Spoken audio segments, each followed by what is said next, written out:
If you ever take a night shift job at Redwood Storage, there are a few rules you'll be given on your first night. They won't be explained. They won't be discussed. You'll just be told to follow them. Exactly. Welcome to Tales Beyond the Flame. The job itself was simple. Overnight security at a storage facility on the edge of town. Rows of metal units, long narrow lanes, one small office near the entrance. Quiet, repetitive, easy money. That's what he thought when he accepted the job. On his first night, the manager handed him a clipboard, told him to read it carefully, and then left. No walkthrough, no training, just the list. At first, it looked normal. Lock the front gate at 10 p.m. Check all rows every hour. Report any broken units. Basic security stuff. Then he reached Rule 4. If you see a unit door partially open that was previously closed, do not investigate it until your next round. He paused. Read it again. It didn't make much sense. If something was open, shouldn't you check it immediately? He kept reading. Rule 5. If you hear knocking from inside a unit, do not respond. Do not open the door. A slow unease started to settle in. Rule 6. If the lights in row C flicker, leave the row immediately. Now it felt deliberate, like these weren't just precautions, they were expectations. Rule 7. If you see someone in the facility after 2 a.m., ask them to leave. If they do not respond, return to the office and lock the door. He frowned.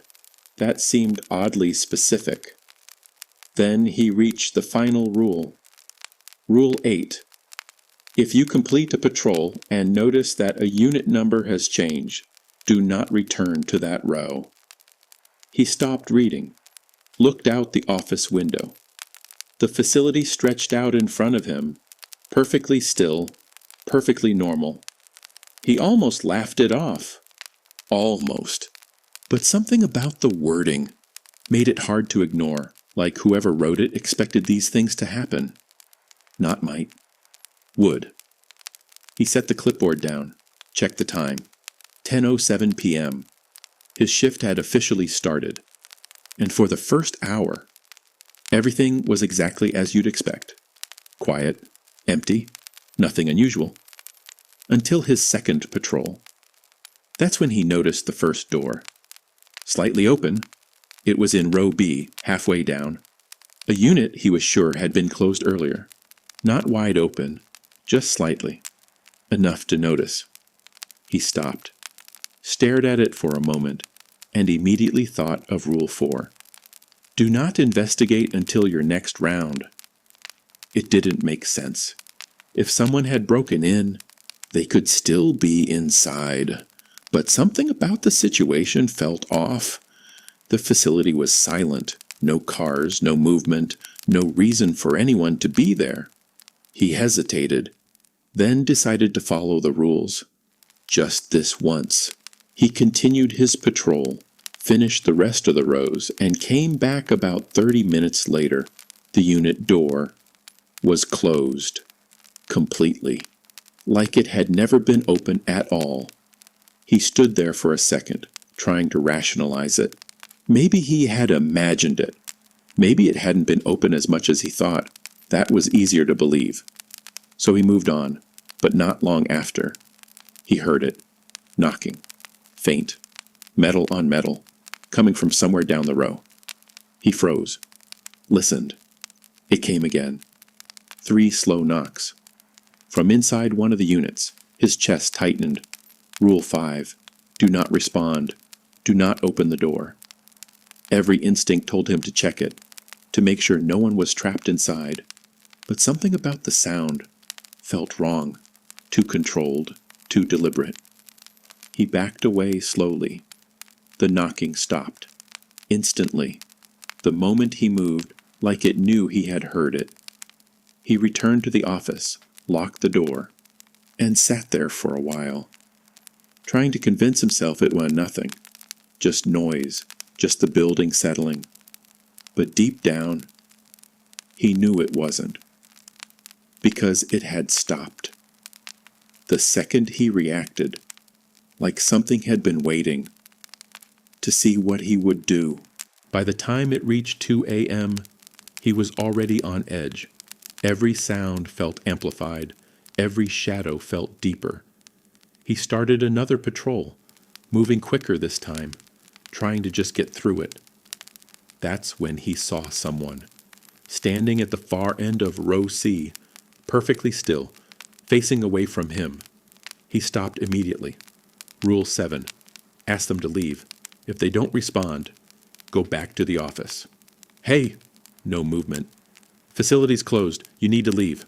Still nothing. The figure didn't react, didn't shift, didn't even seem to breathe. Something about the posture felt wrong, too still, too balanced. He took a step forward. The lights above him flickered. Once, then again. Rule 6. Leave immediately. He didn't hesitate this time. He turned and walked back toward the office, fast. Not running, but close. He didn't look back. Didn't want to see if the figure had moved. The lights continued flickering behind him, then stopped the moment he reached the office. He locked the door again, checked the cameras. Row C looked empty. No figure, no movement, nothing, like no one had ever been there. He sat back in his chair, trying to calm down. That's when he noticed something. One of the camera feeds, row B, the same row from earlier. He leaned closer. Something was wrong. The unit numbers, they didn't look right. He grabbed the clipboard, checked the layout, then looked back at the screen. The numbers had changed, not drastically, just slightly, out of sequence, like they had been rearranged. His chest tightened.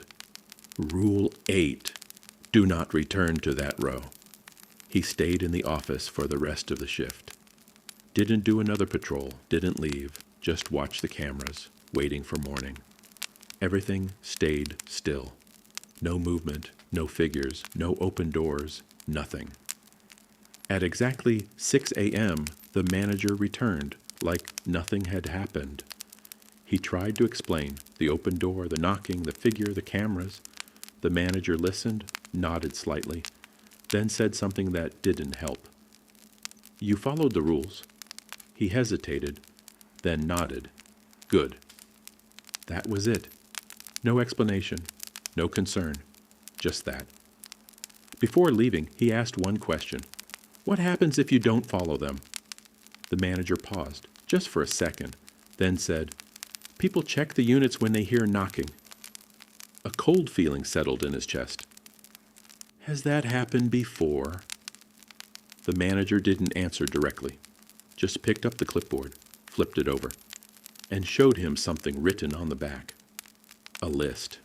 Names crossed out, one after another. First night's usually the hardest, the manager said. After that, you either get used to it.